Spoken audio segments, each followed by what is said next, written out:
everybody, this is Eve West. Thank you for tuning into my YouTube channel. This channel is dedicated to promoting a book that I wrote. It's an ebook. It's called Follow. And it's a book about a holistic view of spirituality, looking at it not just from a metaphysical, conceptual point of view, such as, love and creativity, intuition, those etheric aspects of a human being, but also our earthly aspect as well, what we can see, taste, touch, smell, and hear, which corresponds to the reptilian brain.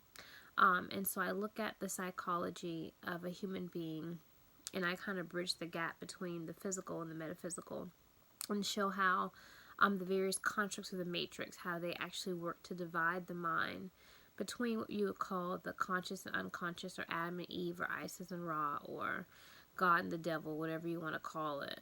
And I explore the elite that actually created this construct. And I really talk about the microcosm of these spiritual topics in terms of my own personal life, and how that really kind of connects to the totality of existence and the macrocosm of the world at large. So I really, highly recommend the book. I know I wrote the book. It's like, how do you recommend a book that you wrote? But really, it's the Christ aspect of me that actually wrote this book. And so even as an ego, as I was writing it, I was learning as I was writing. And so it goes to show that there are other aspects to us that we are not consciously aware of, if you will. And so we're definitely existing in another dimension. And that, within the physical realm, we don't really have direct connection to. And so, although it was a labor of love to write this book, I'm very grateful to this other aspect of myself that actually gave me the truth about, just about things and about the nature of reality itself. And what existence is really about. And so, in terms of my consciousness itself is at a crossroads, because I only have a small amount of awareness left, or consciousness left, whereas most of my consciousness is buried underneath the unconscious mind. And so there's a lot that I was not aware of, and waking up in the matrix. And so, as I found out and discovered different aspects of my unconscious mind, I was really shocked. Because most of my consciousness is very masculine. I'm a very masculine soul. And so, like I said, the consciousness is a feminine energy. And so that you can think of this as your God self, your judgmental self, your self that really sees things more so in black and white. This aspect of yourself that, that's loving, that's caring, that's nurturing, and that actually is integrated, that doesn't see itself separate from others, but sees itself in other people. And so there's only a small smidgen of that within me left before I would totally be dominated by my unconscious. And so I'm really, in this incarnation, really trying to find union with this masculine self, so I can, balance my energy, as opposed to having my energy totally dominated by Maya, or what they call dream or illusion, or what have you, in Buddhist doctrines. So this video really is a little bit different than my other videos. Lately I've been focusing on Bible, the first 5 books of the Bible, and looking at it from an occult standpoint, because the Freemasons, who created this false reality, as I call it, they created these monotheistic religions. And so all of our religions are false, and most people should really get wind of that. If you have any type of common sense, or even if you don't have a third eye, you should know that these religions were created because why do we all have different religions? Why are you Jewish, or why are you Muslim, or Christian, or Buddhist, or what have you? Clearly, there's only one God. And so since there's only one God, we have so many different religions, they definitely are not real. They're man-made.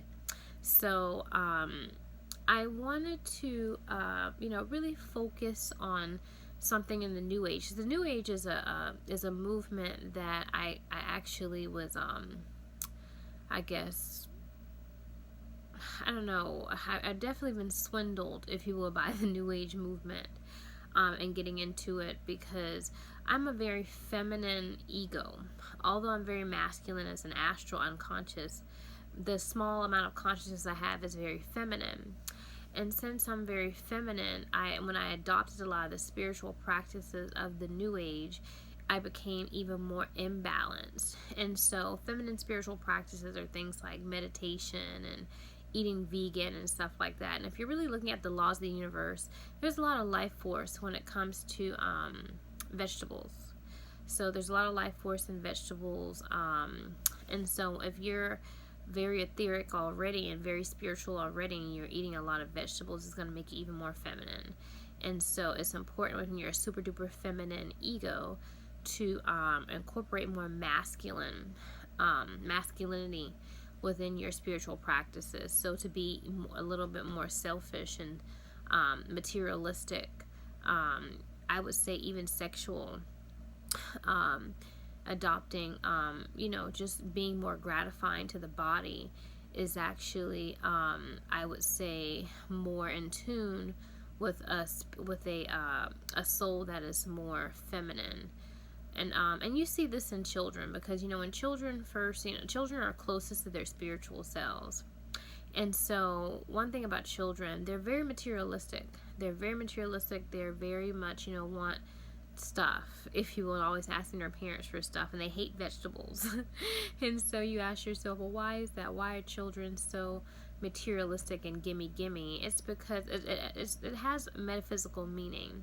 Kids are really trying to ground themselves, and so when their parents or their handlers, who are bound by the matrix, try to make them eat vegetables and stuff like that, and they don't like it, it's because the kids already have a whole lot of life force, and they're more androgynous at that point. But they're really trying to ground themselves. And the best way to ground yourself in this reality is to ground your desires, is to actually realize your desires through your ego. And I know that we have been taught within this false reality not to do that. And a lot of the different religions, like Buddhism, is still bound by the matrix. It's permeated and I would say tainted by the matrix, because it teaches you to deny desire. Whenever you're denying desires, it goes into your unconscious. And we're taught to do this. We're taught that we can't have the things that we want, and so we automatically put in the unconscious mind, where we experience it on the astral realm and the unconscious. But if you're not grounding your desires through the ego, physical ego, then you will be back here in hell. You will reincarnate. That's pretty much how it goes. And you have to do that, or you will, just be seeking, and you will have what we call a wishful mind. And so I tell people, I use examples, like, say for example, if like in the matrix, we're always taught that we should try to stay away from things. And so say for example, if you're on a diet, let's say you're on a diet, and there's a new donut shop that opens up down the street, and you say to yourself, darn, I'm on a diet and there's this new donut shop and I really want that donut, but you try to stay away from it. And so you give in and you say one day, I'll go get a donut.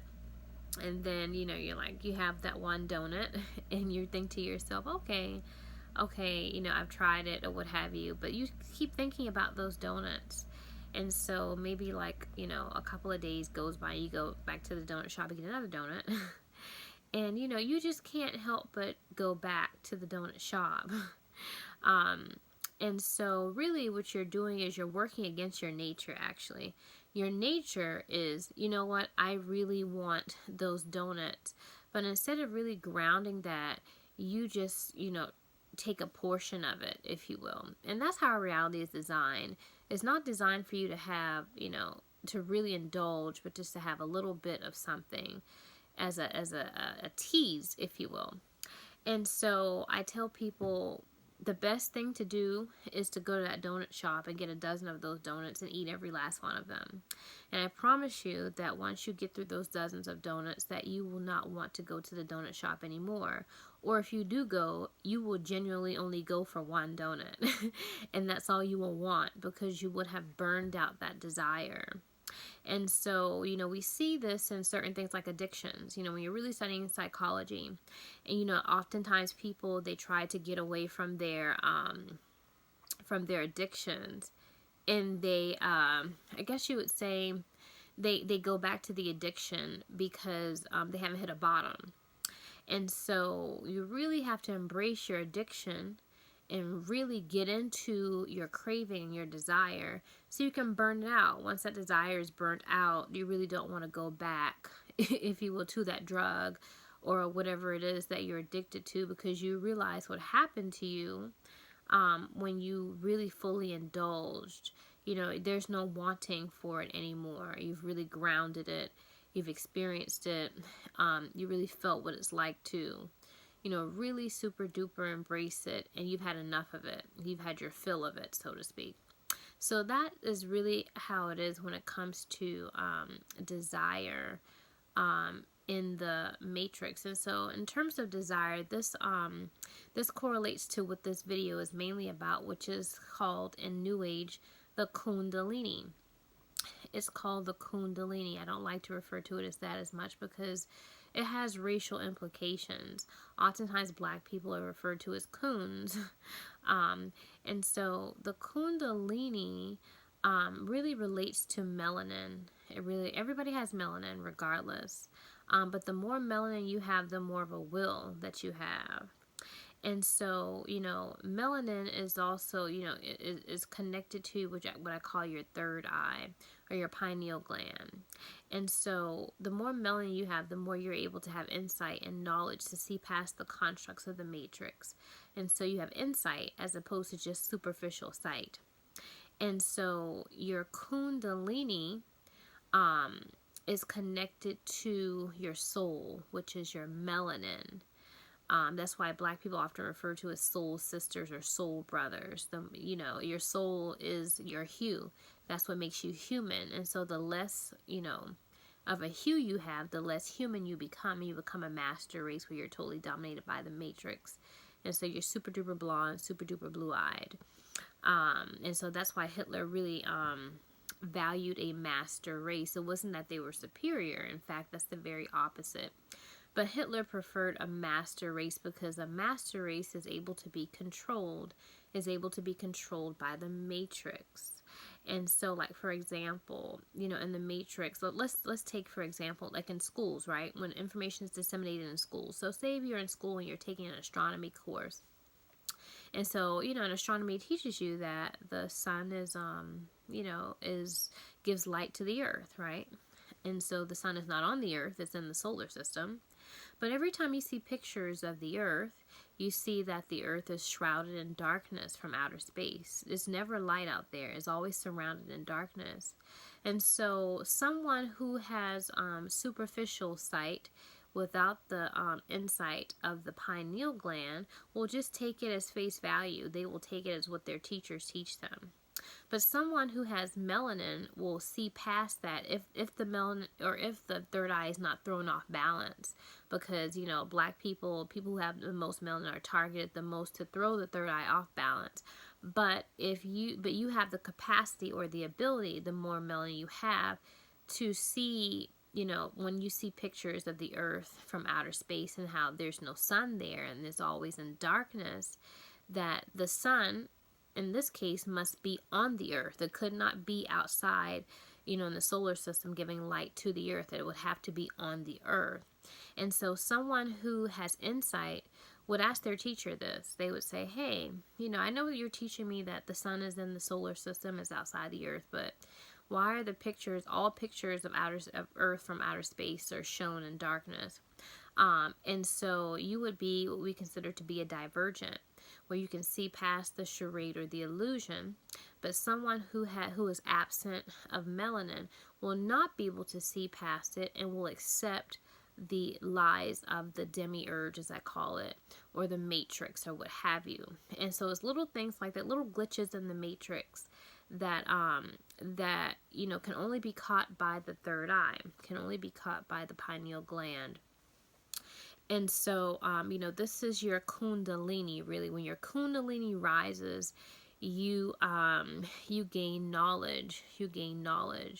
And so everything in the matrix environment is designed to keep the Kundalini, or the sleeping snake, or serpent, or whatever they call it, to keep it dormant, because the demiurge, or the matrix, whatever you want to call this altered reality, can only be upheld through illusion and dumbness, or stupidity, or lack of knowledge. You can't have insight here, or else it'll disappear. And so everything in the demiurge is really geared toward making sure that the Kundalini, the Christ oil, as they call it, that goes up your spine, does not make it to the brain, where it unites the pituitary and the pineal gland together, and you gain Christ consciousness. And so this goes into, in Egypt, when you would see the pharaohs with the snake coming out of their pineal gland, and when that showed that they had Christ consciousness. They had not only their feminine, but their masculine joined together in union as one. And so it's the purpose of the matrix to not have Jew. That's what a true Jew is. A true Jew has the masculine and the feminine. That's why you see the Star of David are intersecting triangles. And so, that's another thing. Someone with insight would think that a Jew is, someone that, that's Israel, right? That you see on television or what have you. I'm a lighter hue person, but when you have insight in the matrix, you know that a Jew is a very melanated person. They have both the masculine and the feminine in union with one another. So, these are things that are kept from us, and and all the vices of the demiurge actually work to prevent the Christ oil from ascending up the back, like I said, to unite the pineal and the pituitary gland. And so when you think of all the vices of the demiurge, such as sex is a big one, and I'll talk a lot about that, a lot about sex in this video. Drugs are one. Food is another one. And what am I leaving out? Let's see, sex, drugs, food, alcohol. And so alcohol is also another way of preventing the Kundalini from rising to marry the masculine and the feminine brain together, the left and the right brain, Adam and Eve, or whatever you want to call it. And so you ask yourself, well, how do these vices actually work to prevent the Kundalini from uniting, the left and the right brain? And basically, it corresponds to dope, or dopamine. Whenever you're taking drugs, or you're even eating something really good and yummy, like toward the end of my incarnation, I'm more inclined to trying to eat things that taste good, but just to stay grounded. But whenever you're trying to artificially stay grounded and connected to your masculine self with, whatever, food, drugs, whatever it is, sex, this is artificial. This is an artificial way. And so whenever you're engaging and partaking in these particular things, you are flooding the brain with dopamine, with dope. And so you get a euphoric feeling, if you will, during the time that you're partaking in food or sex and alcohol and all these different things, drugs. But when you come down off of that high, so to speak, then you're in a worse situation than what you were in before you partook in that and engaged in that type of activity. So, like, for example, like when people first take drugs, they get a significant high from it. Then they come down off of it, and oftentimes when you come down off of that high, you're really you have sometimes physical effects, and you don't feel as good as if when you were on it.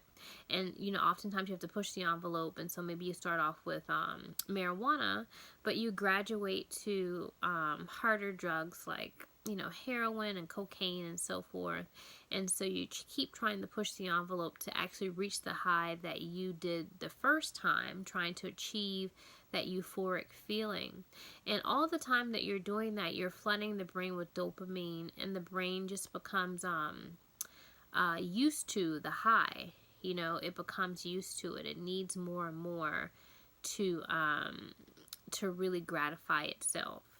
And so these things are put in place within the matrix environment to rot out your masculine aspect, or your Kundalini, or what they call your earthly sacral. I call it the earthly sacral. It's the solar plexus, and solar is sun. And so they're trying to actually kill the sun, or in other words, kill Jesus. So the New Age movement itself, and this matrix construct is designed to kill Jesus. It's to kill the sun. It is to prevent the sun from uniting with the, I guess what you would say, the pineal gland aspect of itself. The pituitary, the solar plexus, not finding union with the pineal gland, with the spiritual. So the earthly not finding union with the spiritual, so to speak. So that's the purpose of these vices of the demiurge or the matrix. I really want to talk about, how the Kundalini is deactivated.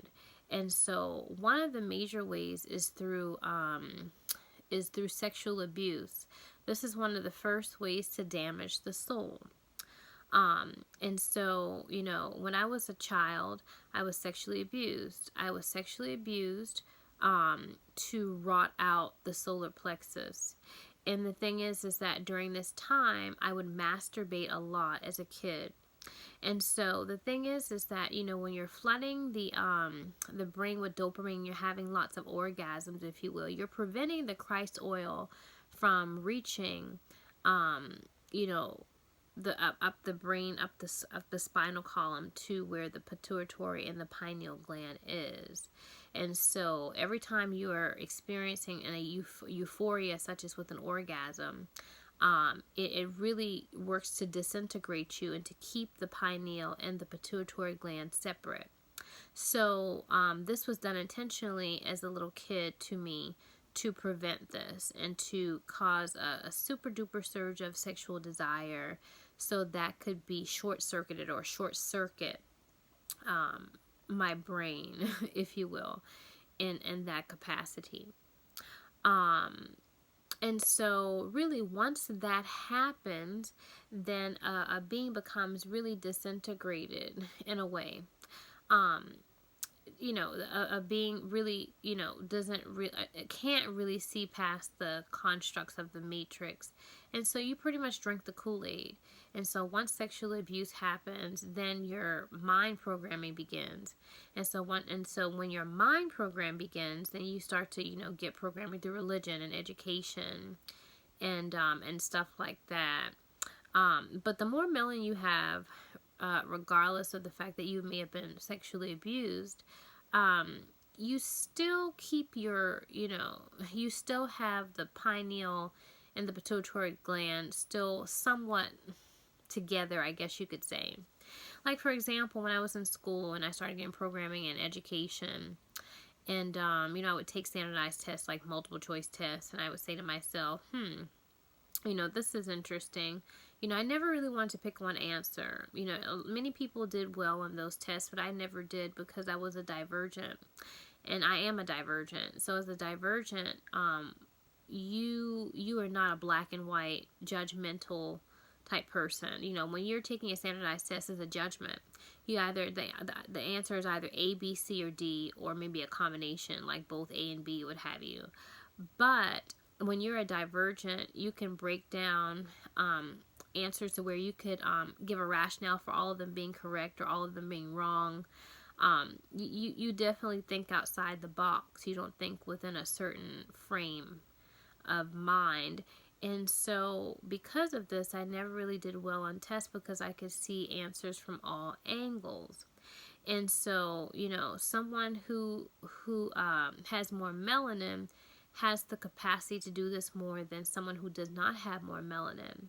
And so that's why you see a lot of, you know, minorities, black kids especially, who do not perform as well on standardized tests as white children do, or people who have less of a hue. Because the more hue you have, the more you are not bound by a box or bound by a category. And so it's very difficult for you to really function within the matrix environment, within the matrix construct. You simply do not fit in. And so the tests are, you know, really go against the fundamental, you know, aspects of who you are, you know, so to speak. You know, and so our educational systems aren't really meant to really teach you anything. In fact, our educational systems are meant to inundate you with useless information, because the more information you place in the mind, which is a computer, just like any computer, the more information you put on it, the less you are able to remember, right? And then your computer just malfunctions. And so I'm learning that in hindsight, in the matrix, that I was inundated with useless information. And so, you know, that was done to disintegrate me even more with my sexual abuse, so I would not recognize my divinity. And I see that now in hindsight, and it makes me sick, actually, to have revelation that I was intentionally flooded with information to prevent me from really having connection with my true self. And so, you know, the Kundalini, you know, really just kind of rest, if you will, they say at the base of the spine, because of the various programming and mind programming and stuff like that. And so, you know, after you're sexually abused, and, you know, you're programmed with certain things like religion, you know, media and entertainment. You know, media and entertainment is a big one too. Because in media entertainment, especially like with people who are darker skinned, like the black community, and our music and stuff, we definitely are made to focus on the divine instead of the divinity that makes the divine. And so this is an inversion. We are taught to look at things, look at stuff, look at Satan, look at Saturn. Everything is about money and cars and houses and clothes and you know, these different things. And it's not about what makes money, houses, and clothes, and so forth. And so, you know, because we don't really have the capacity, because when your Kundalini is rotted out and your will is taken away, your solar plexus, then you cannot manifest. You have to look outside of yourself in order to get any type of manifestation. And so, you know, divinity creates the divine.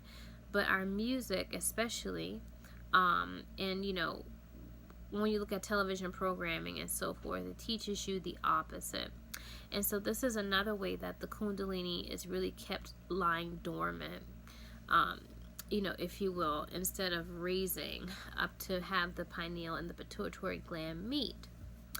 And so one thing about, you know, about it as well, Kundalini is archon, masculine archon energy, sexual energy, and this corresponds to the whore of Babylon. Whenever you are denying an aspect of yourself and your true feelings, you cannot express it in a limitless way within the confines of the ego. You are building archon energy. And so that means, for example, if you, like, say your earthly masters. So say, for example, if you have a boss at work and your boss says you're not working up to par, you know, your first inclination, you know, if you're living in truth, would be to smart off at your boss and say, you can't do my job, let alone your own. But if I could do your job, then I could do mine better, or something like that. But you, as an ego, playing a part in functioning from your reptilian brain, because, you know, you have to focus on, you know, meeting basic needs and things like that. You may cordially disagree, or you may, you know, just tell your boss you'll do better, what have you. But in your head, you may have a different story. So the you that's in your head is your Kundalini, is your masculine aspect of yourself. And so if you don't honor that and express that in a limitless way, it gets bottled up. And most people aren't aware of it because we're taught to do this automatically within the matrix environment. And so people don't really understand. But that archon energy that you don't show to the world, that you keep inside, which is masculine and sexual, you will meet that at the end of your incarnation as a beast. And so this is what the beast is in the book of Revelation. It's really a manifestation of consciousness, or I shouldn't even say, a manifestation of archon energy, but really a devolution in consciousness. And so this brings you to judgment, because you really feel bad about yourself when you see the ugly, nasty, filthy disgustingness that is behind your ego, your mask. And so, when my Kundalini started to reactivate, my melanin, or what they call your DNA in the New Age, when it started to activate, I really wanted to find out more about it. And when I looked at a lot of videos about the Kundalini, they really didn't give me what I would say accurate information, because the demiurge is all about lies.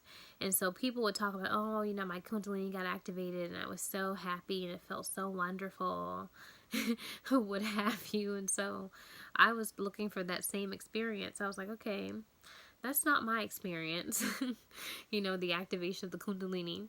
But the Kundalini reactivation is a very, what would I say, a very torturous process, very torturous, because like I said, it's a sexual energy.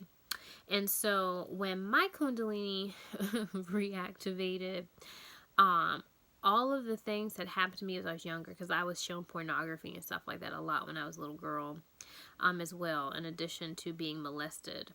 And so I had what you would call very deviant sexual fantasies.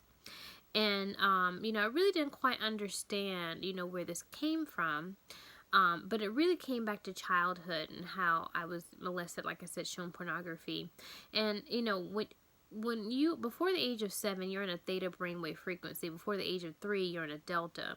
And so at these brainwave frequencies, you're really priming the unconscious mind and really solidifying the mind and the personality of the child. And so all of your unconscious programming really comes back when your Kundalini starts to rise. So all those nasty, filthy, disgusting things that I was programmed with before the age of 7 actually started to resurface. And I really didn't quite understand this, because as an ego, I was raised to be more prudent, and I was raised to be, I wouldn't say a devout, but, I was, raised to not like boys and to not like sex and to, be more pious and righteous. And so when this nasty, I call it, aspect of me came out, I thought I really didn't know how to deal with it. I said to myself, I said to myself, well, why am I so sexual now? Why am I thinking about sexual things? It could be something just random. Like if someone said something to me like, come over here, my mind would automatically, think something dirty, like about cum or something like that. And I'm like, what's that? That's crazy. I thought that it was very weird. That I had what you call a quote unquote dirty mind, and I didn't really know where it was coming from. But anything that could be considered like a sexual innuendo, my mind reverted to that, and it was always on sex. And so I tried to find a way to curtail this. I would do things like, try to find herbal ways to kind of tame the Kundalini. A lot of times, like Buddhist monks and stuff like that, they would do certain things and take certain things like castaberry to really subdue the sexual, the sexual nature, or what have you. And I would try to do that because it was really getting on my nerves. It was like something that was calling to me, and I was like, I understand that, and showing you this, this different the Kundalini and the psychological, painting a psychological picture of what your mind goes through. So if I'm like, you know, at the park trying to enjoy a moment with my daughter and put her on the swing. And then I'm thinking about, you know, oh, swing means swinging, right? Or something like that. You know, I would say I'm really trying to have a moment here. So there was definitely like a psychological split. You know, I'm trying to have a nice moment with my daughter at the park, and I don't want to think about the sexual act of swinging. Or, you know, I want to, you know, do something that very, you know, just normal or what have you. But then my mind would revert to sex, and I thought to myself, okay, this is really freaking annoying. And it definitely goes against who I am as an ego, because as an ego, I'm not a very sexual person. So whatever. Um, but, but this is an example of what the Kundalini is, and how you have a super duper surge of sexual energy. And one of the one example I have, I think it's a really great example to paint a picture of what the Kundalini, your reactivation of your Kundalini, your earthly sacral, is the video by Florence, from Florence and the Machine. Is called "What Kind of Man Loves Like This?" I think, right? I think that's what it's called. What kind of man loves like this? And in that video, it shows how her Kundalini actually rose. And one thing about Florence and Florence and the Machine, superficially, she is an occultist. She is an occultist. All of her videos and her songs correspond to some type of esoteric and occult information. So I want to just put that out there. Almost all of it. If you give me a Florence and the Machine song, I can break it down for you. My third eye can break it down for you in an occult sense. And so really, you know, in the video, when you look at the lyrics, what kind of man loves like this? The man that she's referring to is the Kundalini, the Archon, sexual masculine energy. And one thing about the Kundalini represents the astral body. It's the you that you go to sleep to at night when you shed your concepts and your restrictions of the matrix. And so the man in that video really is her. That's why at the end, when you see her embracing someone, she's really embracing herself. There really is no man, there's just her. So this is the other aspect, the masculine aspect of her being. And she really is referring to him as Judas. She's referring to him as Judas because I don't know. I mean, she says in the video or in the song, and with just one kiss, you inspired a fire of devotion that lasts for 20 years. And so she's talking about the kiss of Judas. And so basically she's saying that she had a glimpse, if you will, or a brief connection to her masculine self. And because of that, it's bred a very nasty, filthy, and disgusting woman. And so, and what kind of man loves like this? You see her in a dungeon, and she's in a dungeon with a mattress and men all around her. She's praising these men. You know, she's like, you know, she can't get enough of sex. And it's very filthy. And I really love how, although she will not admit this, you know, outwardly, from an esoteric standpoint, I really like, I shouldn't say like, but I appreciate in a way how Florence actually portrays the Kundalini, because it is very nasty and disgusting when it has been suppressed for so long. And so she's a very nasty, filthy, and disgusting whore in the video who's really, you know, having like a gangbang with all of these men or whatever. You know, having sex with all of these men and being in this dungeon and so forth. So it's very nasty and it's very disgusting. And she's really taunted. She's really taunted by her masculine astral self, who partakes in these, you know, degenerate, you know, debauchery, basically.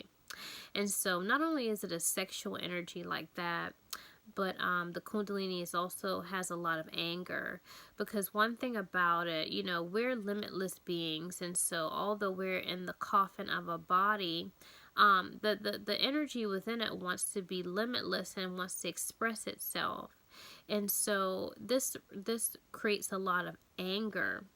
And so you can't do what you want to do when you want to do it, how you want to do it. There's a restriction. So this is Saturn. And so Saturn is the planet of consciousness of restriction. And so when you are, when you're under restriction, you definitely, when you're under restriction, you're definitely, want to break out of it. And so that's why eventually you die and you break out of physicality. You go to the spiritual realm, or the fourth dimension, whatever you want to call it, the moon, from a celestial point of view. The self that you would go to at night, but I wouldn't say you're permanently there, but you are there, before you die, you just go there every night when you go to sleep. You go to your masculine self, because you have to find a way to let go of this, part of you that you cannot really embrace within the matrix environment, because we're always made to embrace our earthly master, whether that be our parents, or that be a boss at work, or a teacher at school, or the police, or whomever. We have earthly masters within this matrix environment where we can't say, do, think, and feel the way that we want to as a limitless being. And so that's why eventually we just give up the body and we reincarnate, if you will. So it's a very angry energy when you cannot honor it in a balanced type of way from birth to death. And so you start off with the alpha, and then you end up with the omega, which is death, in a way, and not in a literal sense, but, when you give up the mind, you give up the body. And so I really think for the most part, that's what I wanted to mention about the Kundalini. Very sexual energy, archon energy, bottled up, because you can't really express yourself in a limitless way through the ego based upon the various constructs that are put in place from the matrix.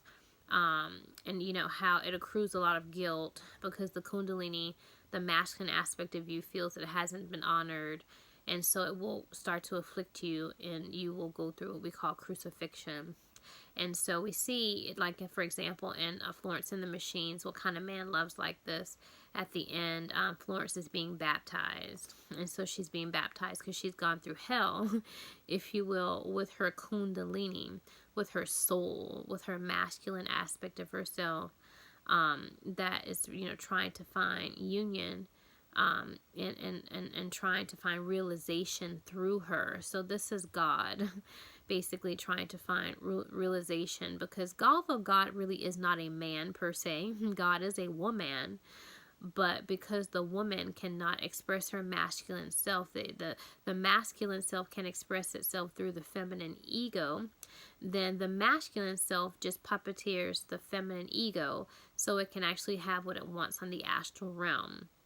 So for example, if my masculine self wants a car, it will prevent me from having it so it can have it on the astral realm.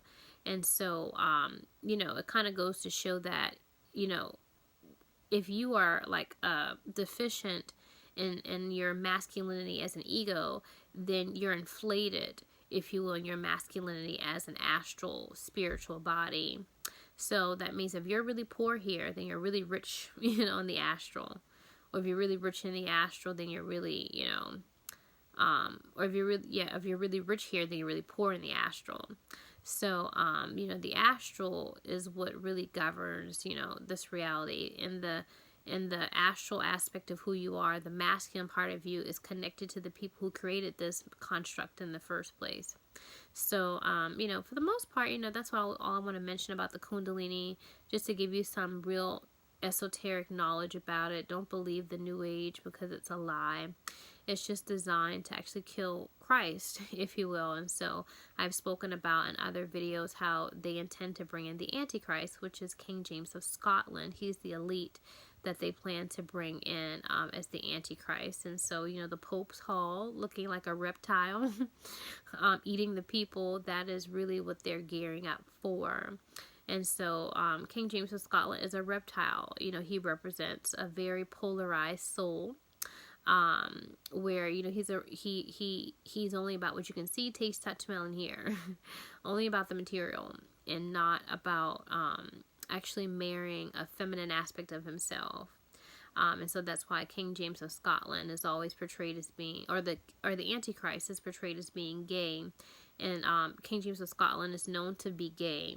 And I don't want you to think about that so much in a physical sense, because he is known from, historical accounts to like men. But he, from a metaphysical point, he does not want to find union with a Jew. In other words, he does not want to find union with a woman. Because if you look in the word woman, you see the word man. And so a woman contains both the feminine and the masculine.